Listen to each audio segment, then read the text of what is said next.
అయితే 3 రాజధానుల ప్రకటన ఎప్పుడైతే వచ్చిందో వెంటనే టెంటులు వేసి అమరావతి ఉద్యమం అని చెప్పేసి ఆ టెంటులు వేసి ఇచ్చినటువంటి దానిలలో ముందు భాగంలో ఉన్నటువంటి వ్యక్తుల్లో మీరు ఒకరని చెప్పేసి మేము మిత్రుడు కొలకపూడి శ్రీనివాస్ సుదీర్ఘకాలం చేసిన తర్వాత పార్టీలో జాయిన్ అయినటువంటి 25 రోజులు లేకపోతే కొద్ది రోజుల వ్యవధిలోనే కొద్ది వారాల వ్యవధిలోనే ఇప్పుడు ఈరోజు ఒక అభ్యర్థి కూడా తిరువురు కాన్స్టిట్యున్సీ నుంచి ఉన్నాడు.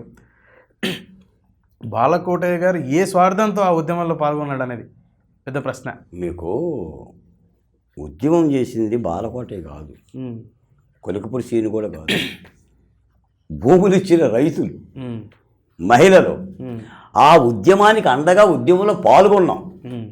ఎవరైనా దెబ్బ తగిలినోడు అబ్బా అంటాడు, దెబ్బ తగిలినోడు అబ్బా అంటాడు.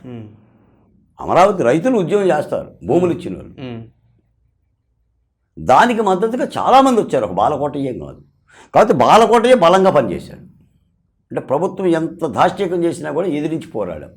ఇప్పుడు భూములు ఇచ్చిన రైతుల కంటే వారి భూమి విలువ తగ్గిపోతుంది, వాళ్ళు నష్టపోతున్నారు, వాళ్ళు ముందుకు వచ్చారు. బాలకోటయ్య గారి స్వార్థం ఏంటి? చాలామంది చెప్పుకొచ్చేది ఏంటంటే, మీరు వాదించుతూ ఉంటారు కదా, అక్కడ భూముల విలువ బేసిక్గా రాష్ట్ర ప్రయోజనాల దృష్ట్యా లేకపోతే రైతాంగం దృష్ట్యా అని చెప్పేసి. అమరావతి రైతుల ఇంకో విషయం ఏంటంటే, మీరు ఇందాక దళితులు అని చెప్పేసి, అక్కడ దళితులు ఎంతమంది భూములు ఇచ్చారండి? 24,000 సార్? 34%. 34% మా భూములు దళితులు ఇచ్చారంట. 18% కమ్మలు, 24% రెడ్డులు, 14% బీసీలు. ఇది అక్కడ భూములు ఇచ్చిన కులాల సమీకరణ. అమరావతి ఆంధ్రప్రదేశ్ నడిబొడ్డున ఆంధ్రప్రదేశ్ ప్రజల అభిష్టం మేరకు ఆంధ్రప్రదేశ్ సంక్షేమం కోసం అని చెప్పేసి అభివృద్ధి కొరకు అని చెప్పేసి నిర్మాణం. మీరు కానీ దాన్ని సమర్థించే వ్యక్తుల వాదన. అయితే వ్యతిరేకించే వ్యక్తుల వాదన ఏంటంటే, అసలు అమరావతి ప్రాంతం ఏదైతే ఉందో అది అభివృద్ధి చెందితే, ఇందాక మీరు చెప్పినట్టు ఒక సంఖ్య ఉంది చూడండి, దళితులు ఒక 34%, లేకపోతే రెడ్లు 12%, కమ్మలు. వీళ్ళల్లో ఎక్కువగా కమ్మల సంఖ్య తక్కువ ఉండొచ్చు, కానీ వీళ్ళ చేతిలో కేంద్రీకృతమైనటువంటి భూమి ఎక్కువగా. అయినా ఒకవేళ దళితులు తీసుకున్నా, కమ్మలు తీసుకున్నా, రెడ్లు తీసుకున్నా, ఆ వ్యక్తులకు మాత్రమే అమరావతి అభివృద్ధి చెందితే వృద్ధి అవుతుంది, సహాయం అవుతుంది. కానీ ఆంధ్రప్రదేశ్ మొత్తం యావత్కి కాదు, ఆంధ్రప్రదేశ్ ప్రజలకు కాదు అనేటువంటి వాదనకు మీరు ఇచ్చే సమాధానం? చక్కని ప్రశ్న అడిగారు నరసింహ గారు. అమరావతి నిర్మాణం అప్పుడు 40,000 మంది పనిచేశారు, 40,000 మంది కార్మికులు పనిచేశారు. రాడ్ బెండింగ్ ఒకటి పనిచేశాడు, రంగులేసేవాడు పనిచేశాడు, ఆగర్లు తీసేవాడు పనిచేశాడు, సీలింగ్ చేసేవాడు పనిచేశాడు. నిర్మాణాలు కాలేక పనిచేసేది. నిర్మాణ పనులు ఏ కులాల చేస్తారు చెప్పండి? కమ్మలు చేస్తారా, రెడ్డిలు చేస్తారా? నిర్మాణ పనులు. ఇది ఇప్పుడు వైజాగ్ తరలించిన తర్వాత వైజాగ్లో క్యాపిటల్ అయితేనే కూడా అక్కడ కూడా చేస్తారు కదా సార్? అంటే ఒక రాజధాని నిర్మాణంలో 40,000 మంది కార్మికులు, ఎస్సీ, ఎస్టీ, బీసీలు పనిచేశారు. పనివారులకు పని కల్పించింది ఎవరు? రాజధానే కదా. రాజధానేనా? ఒక యాపిల్ పండు అమ్మేవాడు నెలకి 2,000 రూపాయలు సంపాదించాడు. ఎండు చేపలు అమ్మేవాడు 2,000 రూపాయలు సంపాదించాడు నెలకి. ఇంటూ 30 రోజులు అంటే 60,000 equal to government employees salary. మీరు ఏం చేస్తారంటే, ఒక అభివృద్ధిని కుల చట్టంలో చూస్తే అన్నీ అలాగనే కనిపిస్తాయి. ఈరోజు పోలవరం ప్రాజెక్టు ఉంది, నీళ్ళు ఎవరికి అందుతాయి? కమ్మ రైతుకి అందుతాయా, లేదా రెడ్డి రైతుకి అందుతాయా, అందరికి అందుతాయా? అభివృద్ధిని కులాల చట్టంగా చూసుకొని ఇప్పుడు జగన్మోహన్ రెడ్డి గారు చేసిన పని అదే. మీరు ఇన్ని ప్రశ్నలు 1600 రోజుల ఉద్యమం తర్వాత ఒక ప్రభుత్వం చేసుకున్న రాజ్యాంగబద్ధమైన ఒడంబడికని మరో ప్రభుత్వం తృణీకరిస్తే, కాలదంతే, దాన్ని తిరుగుబాటుగా ఉద్యమం చేస్తుంటే, ఇంకా అక్కడ కమ్మలకు అభివృద్ధి చెందుతుంది, కమ్మలకి ఆ పెత్తందారి వర్గాలకు లాభం జరుగుతుందని చెప్పి మాట్లాడితే లేరా ఇంతకుముందు కమ్మలో? నేను మాట్లాడుగుతాను నరసింహరావు గారు. ఆంధ్రప్రదేశ్లో 16,341 గ్రామాలు ఉన్నాయి. ఒక కులం ఉండే ఊరు ఉందా? ఒకే కులం ఉండే ఊరు ఉంటుందా? లేదండి. మరి అమరావతిలో కమ్మలే ఉంటారని చెప్పి అంటే చెప్తాడు ముఖ్యమంత్రి గారు. కమ్మల చేత ఎక్కువగా భూమి కమ్మల దగ్గర ఎక్కువ కేంద్రీకృతుంది, ఎక్కువ లబ్ధి వాళ్ళకు. మరి ఇప్పుడు కౌలు ఎవరికి ఇస్తున్నావు నువ్వు? ఏటా 199 కోట్ల రూపాయలు కౌలు రూపాయలు ఇస్తున్నావు. ఈ కౌలులో తీసుకుంటున్న వాళ్ళ 34% మేమున్నాం. ఎక్కడ వ్యవస్థీకృతం అయింది? నా పొలం నీకు వ్యవస్థీకృతం అవ్వటం ఏంటి? నువ్వు ఇచ్చింది 18% కదా కమ్మ, రెడ్డి 24. భూమి ఎక్కువ సంఖ్య వాళ్ళ దగ్గర ఉందని చెప్పేసి, అంటే 5 ఎకరాలు 10 ఎకరాలు 20 ఎకరాలు భూమి వాళ్ళ చేతుల్లో ఉంది. 34% భూమి ఇచ్చాం మేము. నాది ఎకరం అవ్వచ్చు, 34% మంది ఉన్నాం మేము, అత్యధికులమే. వాడు 10 ఎకరాలు ఇవ్వచ్చు, వాడు 18 ఉన్నాడు. మా సంగతి ఏంటి? పైపెచ్చు, అది తాటికొండ నియోజకవర్గం. Sir that means reserved SC constituency చాలా కాలంగా.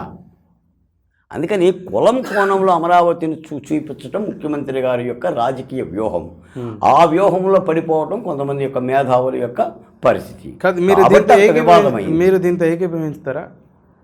అమరావతి రాజధాని ప్రకటించకంటే ముందుగా 5 లేదా 10 లక్షలు మాత్రమే ఎకరా భూమి విలువ ఉండేదని ఏకీభవిస్తారండి? ఆ ప్రాంతంలో ఏకీభవిస్తా. అమరావతి ప్రకటన అయిన తర్వాత ఆ భూమిని కాస్త 25 లక్షలు అని చెప్పేసి, 50 లక్షలు అని చెప్పేసి ఈ దళితుల దగ్గర నుంచి 10 లక్షలు 15 లక్షలు కొని కొందరు కమ్మవారు వాళ్ళ దగ్గర ఉంచుకున్నారని చెప్పేసి ఈ వాదనలో మీరు చాలా రీసెర్చ్ చేశారు, నిజం ఉందంటారా? కోకాపేట భూమిని ఎంత ఎకరం మొన్న హైదరాబాద్లో 100 కోట్లు వాళ్ళకి. అంతకుముందు ఎంత? కేసీఆర్ రాకముందు ఎంత? ఎందుకు పెరిగింది? కేసీఆర్ వచ్చి పెంచిందా? కరాటా చేసి. నరసింహ గారు, మనం జర్నలిస్టులు, ఒక యజ్ఞం జరుగుతున్నప్పుడు, ఒక అభివృద్ధి జరుగుతున్నప్పుడు అక్కడ ఉపాధి అవకాశాలు పెరుగుతాయి, భూముల విలువ పెరుగుతుంది, ప్రాంతాభివృద్ధి జరుగుతుంది. నిన్న ఒక పెద్ద ఆయన అన్నాడు, అరే నీ కొడుకు ఎక్కడ ఉంటున్నాడు అంటే, ఎక్కడ ఉద్యోగం చేస్తున్నాడంటే హైదరాబాద్లో చేస్తున్నాడు అని గ్రామీణ ప్రాంత రైతు చెప్తే, హైదరాబాద్లో ఉన్నాడా నీ కొడుకు? ఏంటి హైదరాబాద్ అంత క్రెడిబిలిటీ? ఏంటి అంత credibility? That is the capital. అదొక నగరం, అదొక నగరం. ఈ రోజున నువ్వు అమెరికా వెళ్ళు, నా కొడుకు అమెరికాలో ఉన్నాడంటే అదొక విశ్వనగరం, ఒక దేశం. అభివృద్ధి అలాగనే ఉంటుంది, ఫలాలు అందుతాయి. అందులో కమ్మోడు తింటాడు, రెడ్డోడు తింటాడు, దళితుడు తింటాడు, బీసీ తింటాడు. ఇప్పుడు ఒక పోలవరం ప్రాజెక్ట్ వస్తే నీళ్ళు అందరికీ అందుతాయి. అలాగనే చూడాలి. కాకపోతే మీరు అడిగిన క్వశ్చన్ దళితులకు సంబంధించినట్టు మీరు అడిగింది రిజర్వేషన్ ల్యాండ్స్ అంటే ఎస్సీ ల్యాండ్స్. ఎస్సీ ల్యాండ్స్ని తక్కువ ధరకి కొని వాళ్ళు లబ్ధి పొందారంట కదా అని. ఈ రోజున 34,000 ఎకరాల్లో ఎస్సీ ల్యాండ్స్ ఎంత? అదే మాయా. ఎస్సీ ల్యాండ్స్ అంటే ప్రభుత్వం తరాలుగా సాగు చేసుకోమని ఇచ్చిన భూములు ఎస్సీలకి, ఎస్టీలకి, ఈ 2 కులాలకి ఎంత? 34,000 ఎకరాల్లో మొత్తం ఇచ్చిందా? 2,000 ఎకరాలు. నాకు తెలిసి 1,600 ఎకరాలు. ఈ 1,600 ఎకరాలు నువ్వు కొన్నావనుకోండి, నా దగ్గర 1 ఎకరం ఎస్సీ ల్యాండ్, నేను 5 లక్షలకు అమ్ముకున్నా, నా ఆర్థిక అవసరాలు ఇచ్చా. నువ్వు కొని ఏం చేసావు? రాజధానికి ఇచ్చావుగా. రాజధానిలో డబ్బులు ఇచ్చిన నీకు నష్టపరిహారం ఇచ్చిందా? ఏంటి మోసం? నా ఇష్టం ఉండి అమ్మానా? నా కష్టంతో నువ్వు కొన్నావా? ఎవడైనా భూమిని ఇష్టంతో అమ్ముతుడా? కత్తి పెట్టో డాలు పెట్టి బెదిరిస్తూ అమ్ముతుడా? మీరు చెప్పండి, మీ భూమిని ఎట్ట అమ్ముతారు? అంటే మభ్య పెట్టారు, అక్కడ వచ్చేది వాళ్ళకు ముందుగా తెలిసి తక్కువ ధరకు కొన్నారన్నది. తక్కువ ధరకు కొన్నా కూడా భూమిని ఏం చేసావు? నువ్వు రాజధానికి ఇచ్చావు. నువ్వు రాజధానికి ఇచ్చావుగా. ఈ 1,600 ఎకరాలే మీరు అసైన్మెంట్ ల్యాండ్స్ ఇదే. 34,000 పట్టాదారు రైతులు ఉన్నాం. అందుకని జగన్మోహన్ రెడ్డి చేసిన పెద్ద మాయ ఏంటంటే, 3 రాజధానుల చిత్రంలో ఈ కులమెద్దరణ వేయటం మూలాన అమరావతి చంద్రబాబు నాయుడు గారి సృష్టి. ఆయన లబ్ధి పొందడం కోసం, ఆయన కులానికి లాభం చేయడం కోసం ఇక్కడే పెట్టాడు. కులపోలందరూ కూడా ఇదే చేశారు. ఈ నిందను తుడవటానికే 1,600 రోజులు ఉద్యమం చేశాం. దాని మీద దాష్టీకం చేస్తే ఆగిద్దంటే దాష్టీకం చేసినా ఆగల. మీకు ఇంకో మాట కూడా చెప్తున్నా, అసలు జగన్మోహన్ రెడ్డి గారు ఏనుగు లాంటి వైసీపీ పార్టీ ఇప్పుడు పీనుగు ఎందుకు అయింది? ఈ అమరావతి ఉద్యమం కారణంగానే. అంత ఇంపాక్ట్ ఉందంటారా? ఏ ప్రభుత్వాన్నైనా, పరిపాలన ఉన్న ఏ ప్రభుత్వమైనా భయపెట్టినా, బలహీన పెట్టినా ఉద్యమాలే భయపడుతుంది. అది విశాఖ ఉక్కు అవ్వచ్చు, అమరావతి ఉద్యమం అవ్వచ్చు, అంగన్వాడీ టీచర్ల ఆందోళన అవ్వచ్చు, నాలాంటి కులాల డాక్టర్ సుబ్రహ్మణ్యము, డ్రైవర్ అచ్చన్లో, సుధాకర్ లాంటి దళితోద్యమాలు అవ్వచ్చు. ఉద్యమాలే భయపడదు.